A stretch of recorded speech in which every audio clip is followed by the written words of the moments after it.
Hello everybody, welcome to my cramped little gaming area. I have Hockey Bones on the table today. We have the New Jersey Devils hosting the Washington Capitals, and no, I'm not going to do a replay or a playthrough or anything today. I just show you my setup. I have the lines 1 to 4. I got that off of Dave Gardner.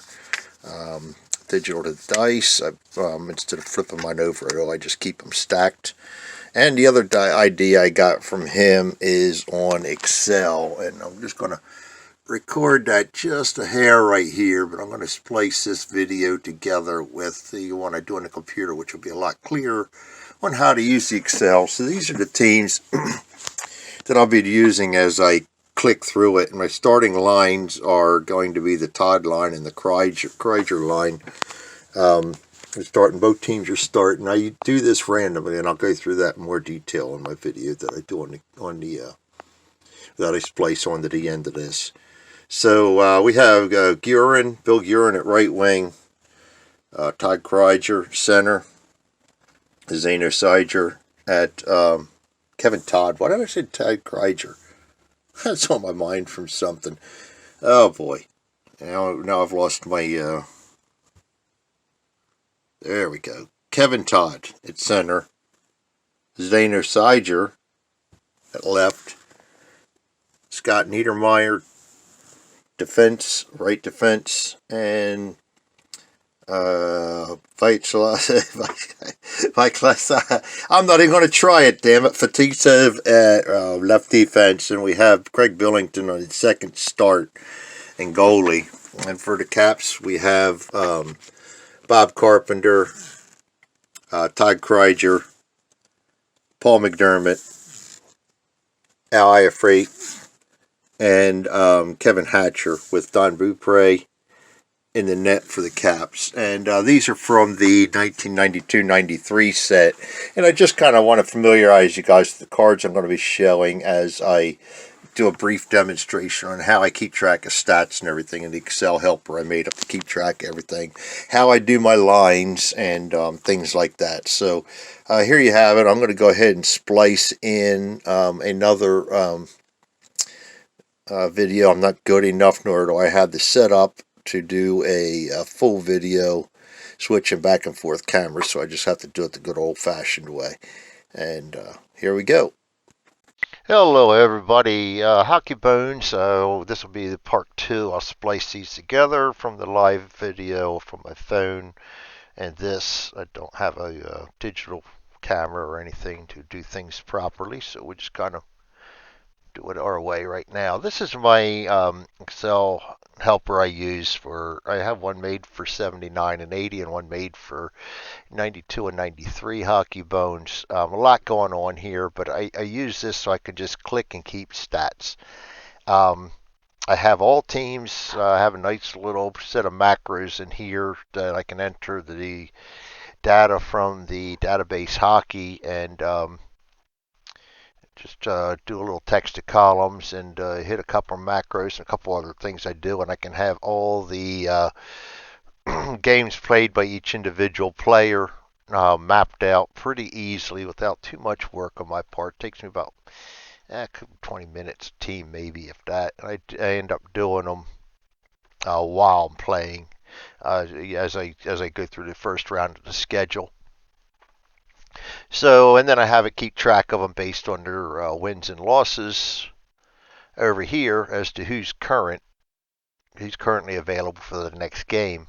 Makes things a lot easier. And then the record here I use in other things. I do keep the shift available. I'll show you why I do that. And all the stats I keep from right here. And I don't have a whole lot in there. I do keep track of the games played, time on ice, shots, goals, assists, penalty minutes, power play goals, shorthand goals, blocks, face-offs won, face-offs lost, plus minus, shots against for the goalies, goals against for the goalies, wins, loss, and ties for the goalies, and I do the percentages and stuff on that on another screen. I'll go over that later, and I also keep track of the power plays, power play goals, penalty kills, and penalty kill goals, and then I of course have the up team stats for the season, the opponent stats from the season. As you see, this is Boston, and they're absolutely shutting down the opponents right now. Um,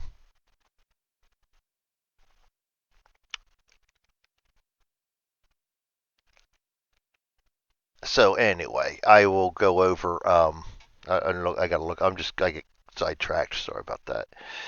Anyway, I have that for each and every team set up. So I just go to my schedule and I keep the schedule right here and I have it set up that the next game will automatically come in when I save the stats. It'll also automatically enter information down here for me on the final score coming from my first page. I'll highlight the winner or both of them if it's tied for ease of going back in the schedule and see what happened if I so desire to do so. I don't even have to hit this result anymore. I have that in here for my inside pitch helper, or not inside pitch, inside decrease helper that I do with the inside decrease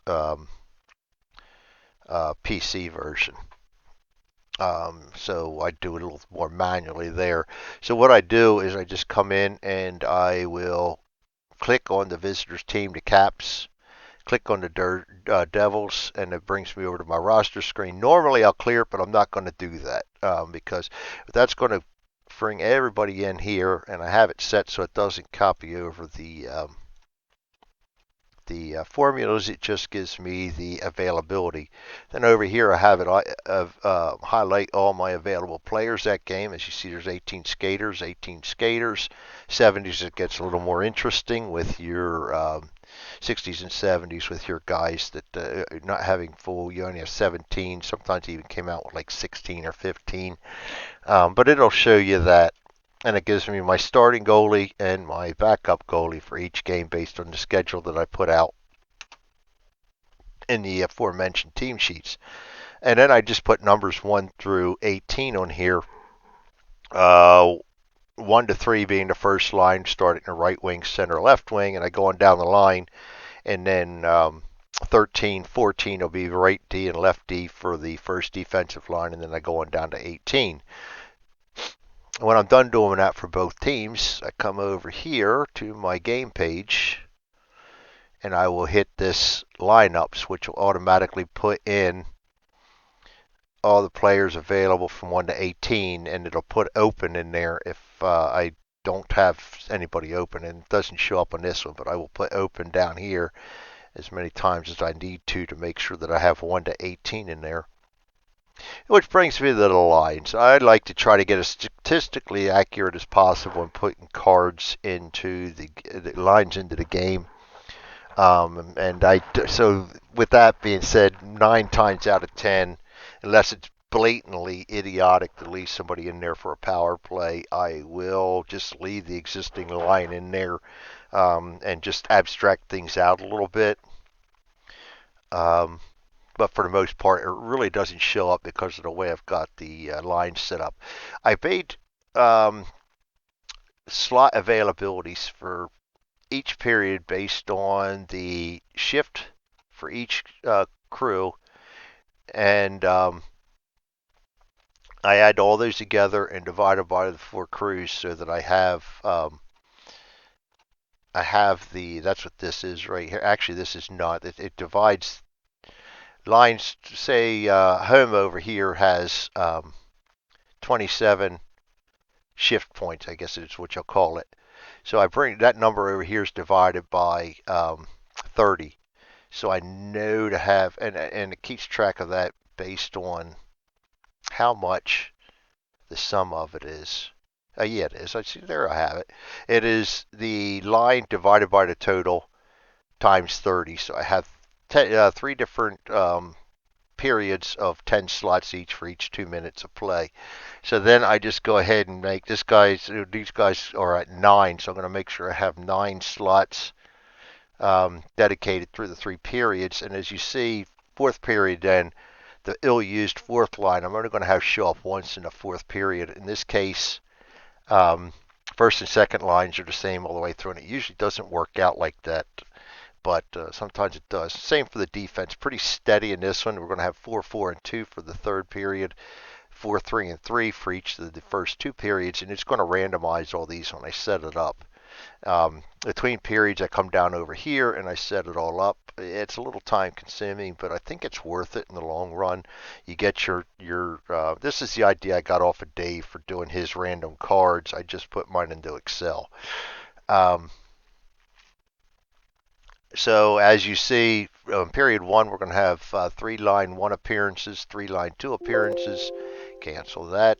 2 line 3 appearances and 2 line 4 appearances. For the defense, it'll be 4 line 1 appearances, 3 line 2 appearances, and 3 line 3 appearances. That's going to change by the third period where things get important. Um, Over here, and then that keeps track of things over here, so I can kind of do my checks and balances. It also gives me make sure I have 10 showing up down here. And if there's any complications, I just knock out the lowest, round it up, or add to the nearest, whatever it takes to make those numbers work. And then my checks and balances down here to make sure that I did these right or right here. Just make sure they match up to the current period. So yes, it takes time, but I think it's worth it. As you see, the away team, they really have a pretty sad um, amount of time on their fourth line. That would be the Hunter, May, and Greenlaw line, 4, 3, and 3. So they're really not going to show up a whole lot. So in the first period, it's going to be 5 appearances by line 1, 4 by line 2, and then 1 by line 4. And the middle period is going to be a little more towards the fourth line, and then we get to the period 3. First line's going to be out 6 times, second line out 3 times, fourth line out 3 times, 1 time, and this will bring me pretty well into minutes played. So I'm not overplaying good guys, I'm not underplaying good guys. This is all based on their tire or shift ratings. Tire ratings are inside the crease. So then I just when I'm done all this, I'll hit setup, and that brings all my guys over here, and it also rolls dice twice for bench minors. As you see, Washington already rolled one, and I just kind of play that penalty right off the bat, so I don't forget about it. I know it says you're supposed to roll for a time, but I don't. I just have it done right away, and I can change it if I so desire, but it works better for me to get it out of the way so I don't forget it. So I have all this set up to automatically keep track of face-offs one well, not automatically. I got to click on everything, but it does roll the dice for me as needed.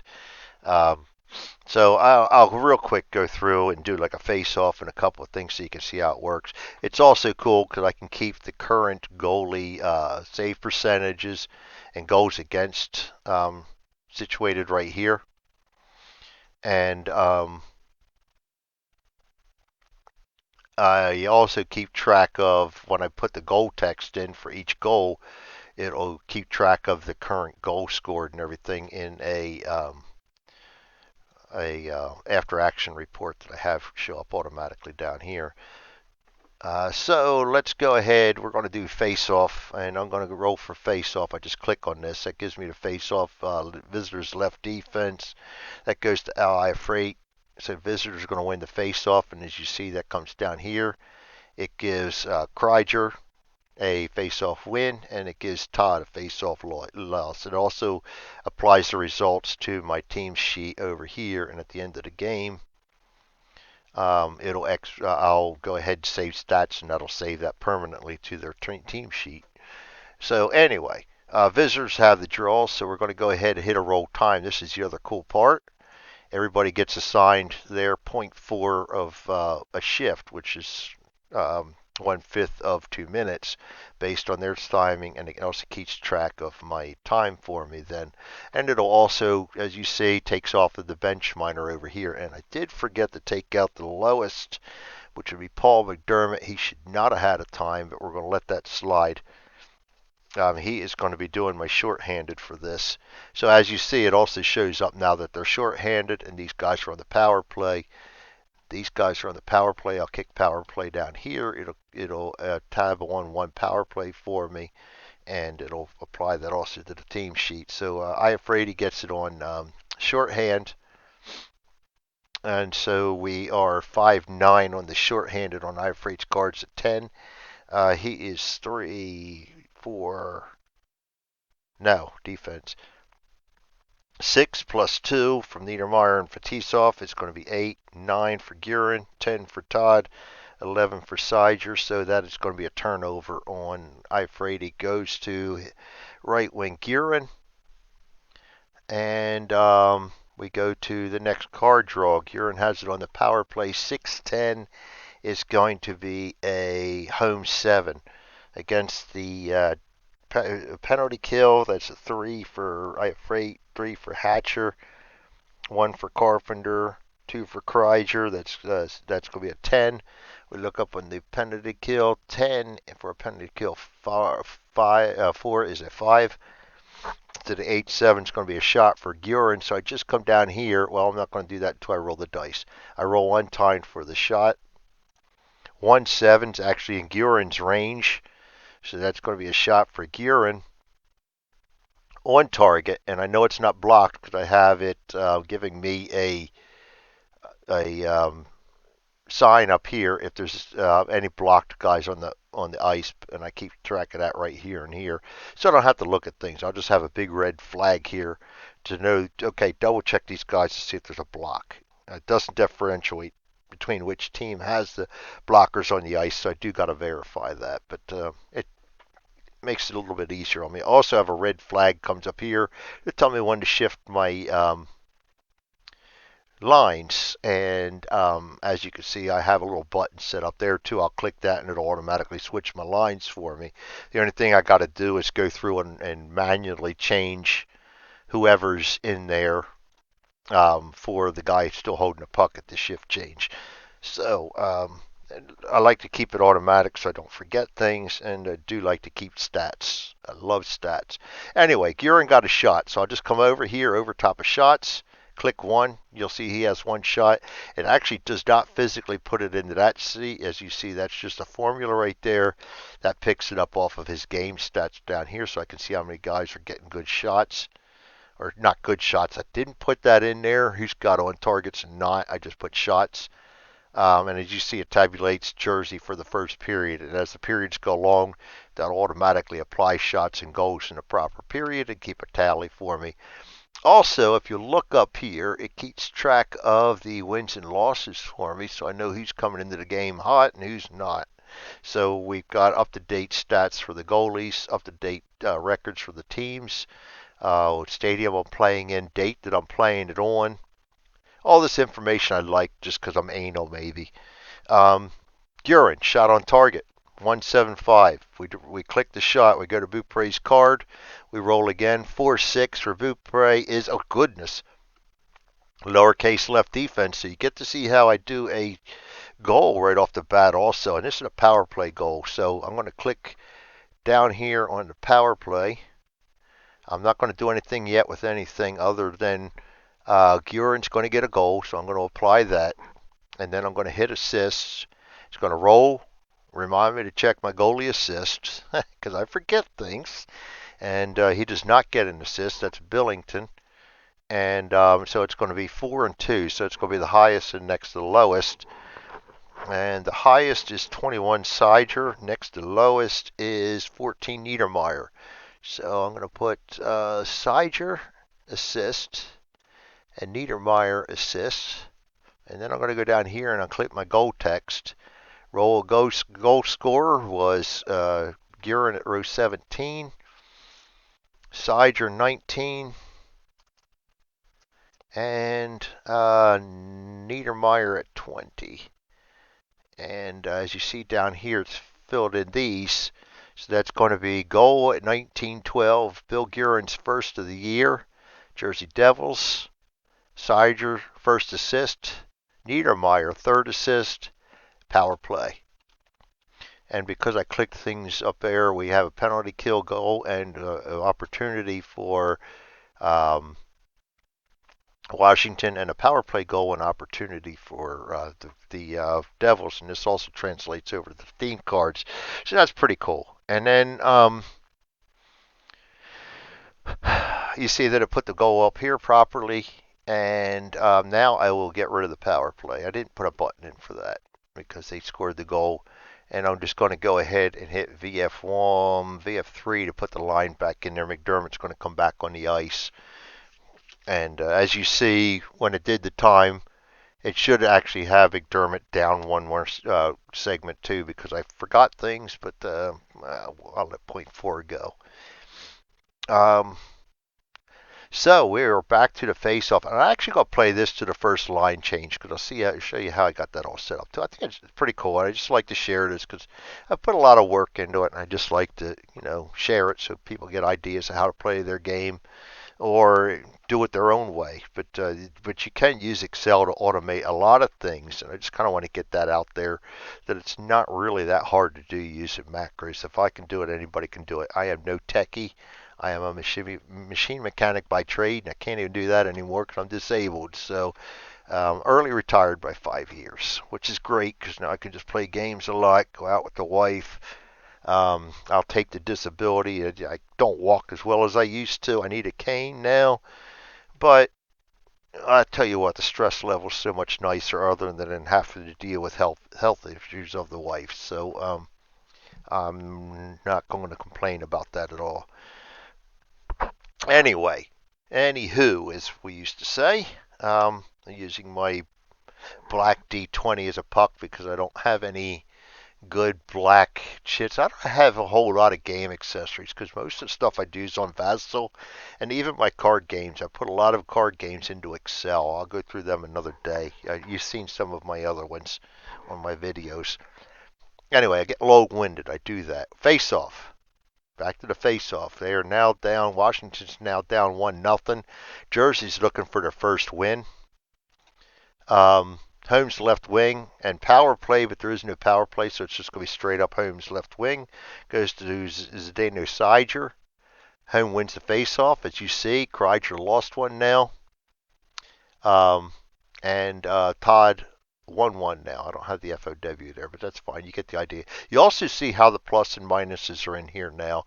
There is none for the shorthanded team. You don't earn a minus when you get a shorthanded goal scored against you. I also keep track of those up here to see who's doing good and whatnot in each game.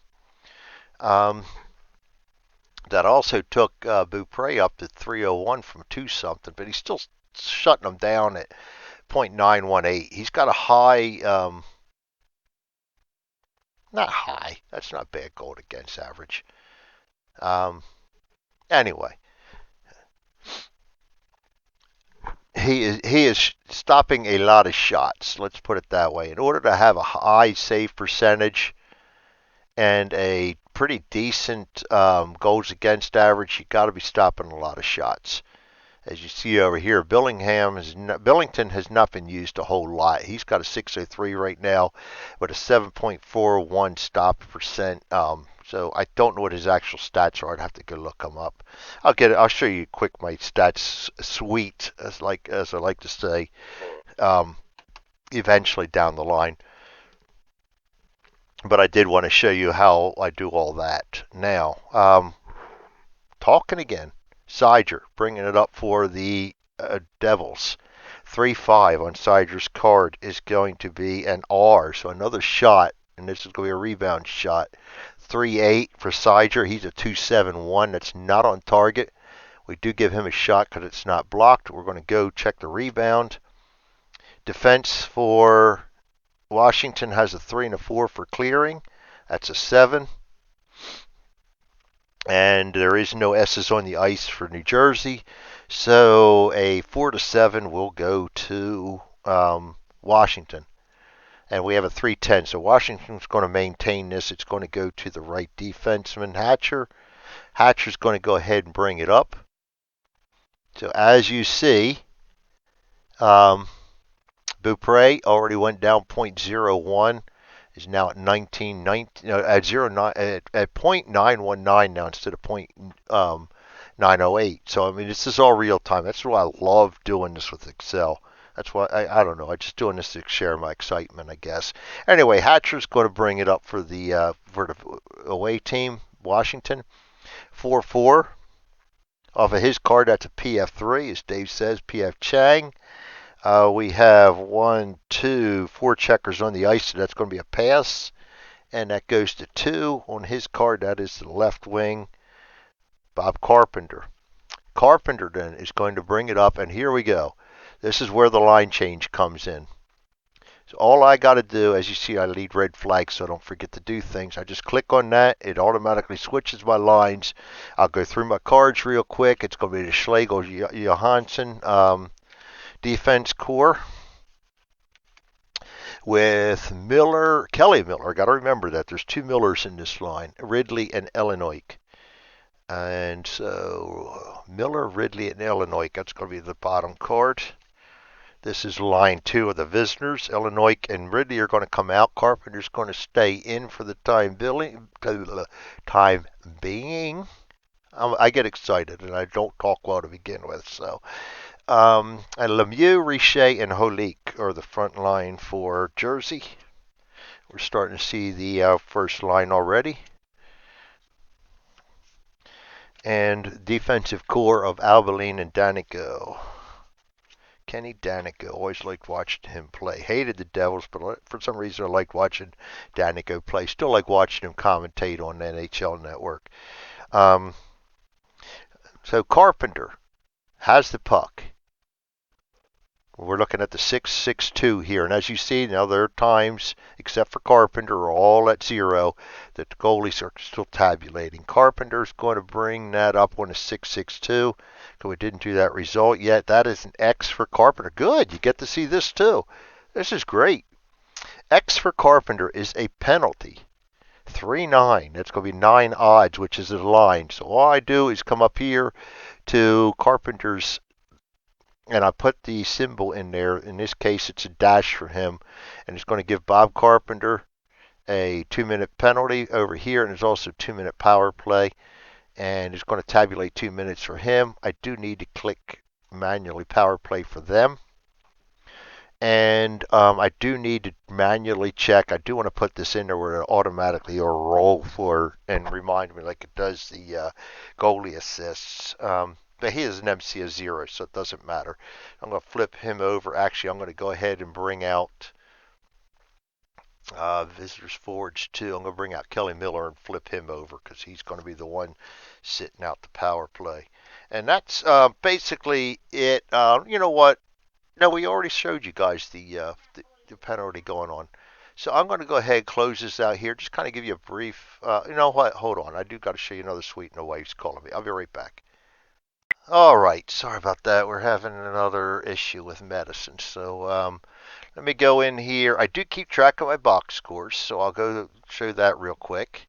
I keep all the box scores here. I don't go through and reformat them right now to make the let's say the time look right here or anything. I keep them just in case I ever feel like going back and looking at them, but I can't go in here and waste time formatting them as time. Oh, not time. Undo. See that now I'm scattered again. This is what happens sometimes. Yeah, that is time. I don't know why that's working. You know what I need to do? Format time, and then I got to put the specific. I just want that in there. I think that's what it is. No, it is day and night. Anyway, I can't go in there. I'm a scattered mess right now. Just bear with me, please. Actually, I might even better have that custom. Yes, there it is. Minutes and seconds. Nope, not minutes and seconds. Yeah, it is. 0936. I just don't have this big enough. There we go. So I keep track of all of them, and I'll do that by month down here. So that's my box scores. I keep putting them in there. I have that copy to box score. That'll give me the whole thing to copy paste. I just do the paste as values only, but I'm not going to do that right now because we're not done the game. And the other thing I do is I have and I stole a lot of these color scheme ideas from Jeremy over there at FTP Sports, the league stats.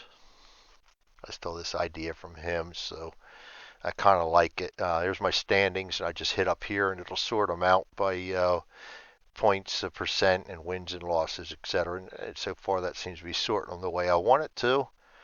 And team stats all right here, and all these are sortable: goals for, goals against, points, wins, power play opportunities, power play percent. See, the Winnipeg Jets are the best power play right now. Skaters, I don't have these sortable yet, but that's just a matter of time. I didn't do it because I haven't gotten around to it. But that keeps track of all their stats right there. Time on ice per game, so I have an idea of who is overplaying and stuff. But if I feel like looking at that, but if I use the setup I have, that's not going to happen. And goalies, and this is all sortable here by team. Games played. Storkwitz is tops with 4 right now with Ottawa. Time on ice. That's a Moog from Boston.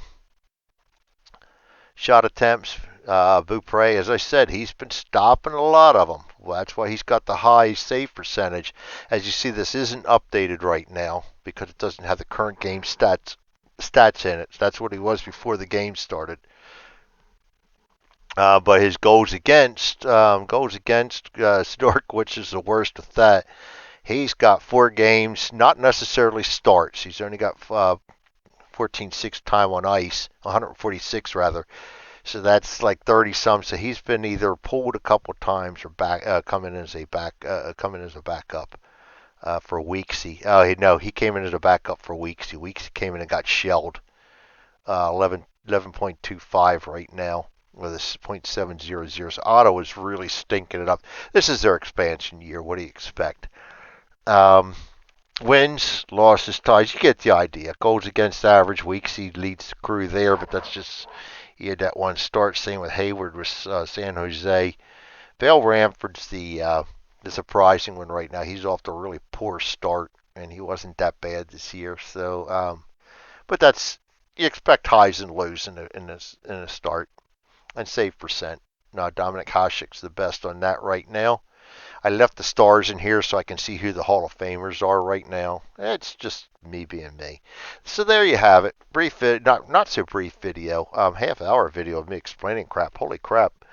Just kind of letting you see what you can do with Excel when you have a full replay going on, or if you want to keep track of stats. You can make things easy.